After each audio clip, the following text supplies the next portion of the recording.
గొడవలు సృష్టించాలి. మాచర్ల నియోజకవర్గంలో గొడవలు సృష్టించాలి.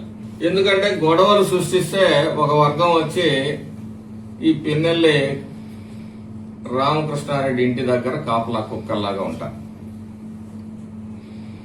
ఇప్పుడు ఎవడో నువ్వు పిలుచుకుంటే జనం వస్తున్నారు కాబట్టి గొడవలు సృష్టిస్తే నా ఇంటి దగ్గర ఉంటారు.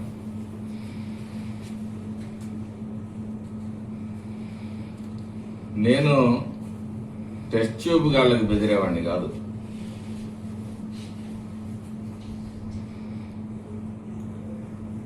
అన్నీ ఎదుర్కొన్న జీవితంలో అన్నిటికీ సిద్ధమై ఉన్నా.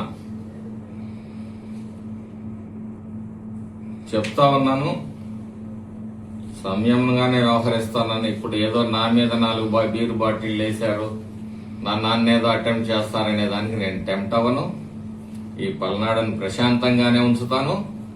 ప్రశాంతతకి అడ్డం వచ్చే వ్యక్తుల్ని ఏ విధంగా హ్యాండిల్ చేయాలో కూడా తెలుసు. వైసీపీ నాయకులకి కార్యకర్తలకు కూడా చెప్తా ఉన్నాను, మీ నాయకుడి ఆలోచన అంతరంగాల్ని మీరు గ్రహించి మీ బతుకులు మీరు భద్రం చేసుకోండి. సరస్వతి భూములు కుంభకోణం భూముల మీదకి దాడికి తీసుకెళ్లాడు. ఏమైంది? 160 మందిలో ఇప్పుడు 20 మందో 15 మందో ఆల్రెడీ చచ్చిపోవడం కూడా జరిగింది. ఇన్ని సంవత్సరాలు 12-13 సంవత్సరాల్లో ఛార్జీలు పెట్టుకుంటున్నారు, కోర్టు తిరుగుతా ఉన్నారు. కనీసం ఒక ముద్ద బువ్వ నీ మొహాన్ని ఎప్పుడన్నా పెట్టాడా? 5 కోట్ల రూపాయలు జగన్మోహన్ రెడ్డి దగ్గర నుంచి తెచ్చుకున్నాడు. మీ బతుకులు మీరు బతకండి, సమాజాన్ని బతకనివ్వండి. ఈరోజు జలజీవన్ మిషన్ ద్వారా ప్రతి ఇంటికి నీళ్లు తీసుకొచ్చే ఒక కార్యక్రమానికి శ్రీకారం చుట్టాము, జరుగుతా ఉంది. వైసీపీ నాయకుల్లాగా ప్రైవేటు నీళ్లను మేము ప్రోత్సహించట్లే. ప్రతి ఇంటికి 500, 600, 800 రూపాయలు పెట్టి నీళ్లు కొనుక్కొని ప్రజలు అవస్థ పడతా ఉన్నారు. వీళ్ళకి స్వచ్ఛమైన నీళ్లు అందించాలి అని చెప్పేసి ఈరోజు ఆ కార్యక్రమాన్ని చేస్తాం. ఈ నీళ్లు ప్రతి వైసీపీకి గడపకు కూడా వస్తాయి, మీ గడపలకు కూడా వస్తాయి.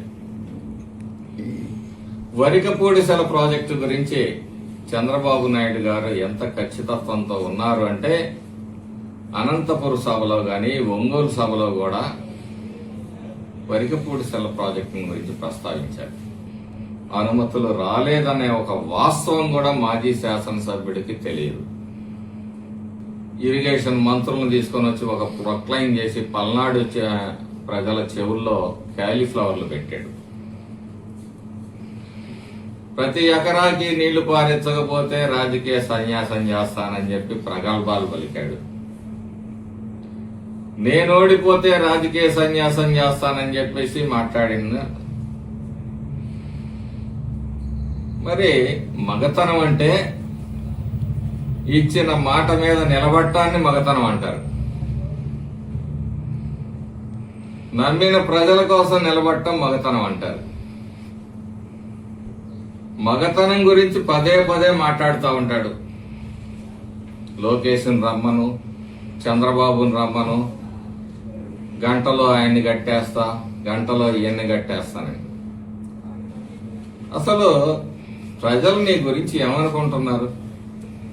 జలగల్లాగా తెలంగాణ లిక్కర్లు తీసుకొని వచ్చి వేల కోట్ల రూపాయలు దోపిడీ చేసుకున్న వ్యక్తులు మీరు. మీ జీవితంలో ఎప్పుడన్నా 10 మందికి పట్టెడు అన్నం పెట్టారా? మీ తాతల దగ్గర నుంచి కృష్ణా నది దగ్గర నుంచి ప్రభుత్వ కరెంటు తోటి నీళ్లు తోడుకొని కండ్లకుంట కేపీపురం మధ్యలో ఒక చెరువు లాంటి దాన్ని, ఒక ట్యాంకుని ఏర్పాటు చేసి అక్కడి నుంచి నీకు ఓట్లేసిన గ్రామస్తులకి నీళ్లు అమ్ముకున్న నీచమైన చరిత్ర నీది. అన్నదమ్ములు ఇద్దరు పారాసైట్స్ లాగా ప్రజల రక్తాన్ని పీల్చి బతికిన వ్యక్తులు మీరు. భూ కబ్జాదారులు మీరు. మీరు నా గురించి మాట్లాడతారా? అంటే ఈ ఉడతూపులకి తాటాకు చప్పళ్ళకి బ్రహ్మారెడ్డి అనేవాడు బెదిరేవాడు కాదు. ఏ రోజు నేను ఇన్ఛార్జిగా బాధ్యతలు తీసుకున్నానో ఆ రోజే అన్నిటికీ సిద్ధమై అడుగు పెట్టాను. ప్రజల దగ్గర దోచుకున్న అక్రమ సొమ్ము వేల కోట్ల రూపాయలతో జీవితాన్ని అనుభవించాలనే కోరిక నీకుందేమో గానీ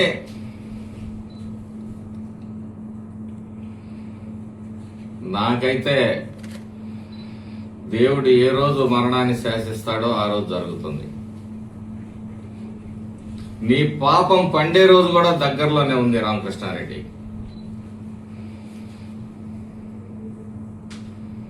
ఒక్క మాట, నువ్వన్న మాట మీద నువ్వు నిలబడలేనోడివి. నువ్వేం మగాడివి అసలు? నువ్వు మగతనం గురించి మాట్లాడతావా? నీ ప్రతి సంపాదనలో, ప్రతి రూపాయిలో ప్రజల రక్తం,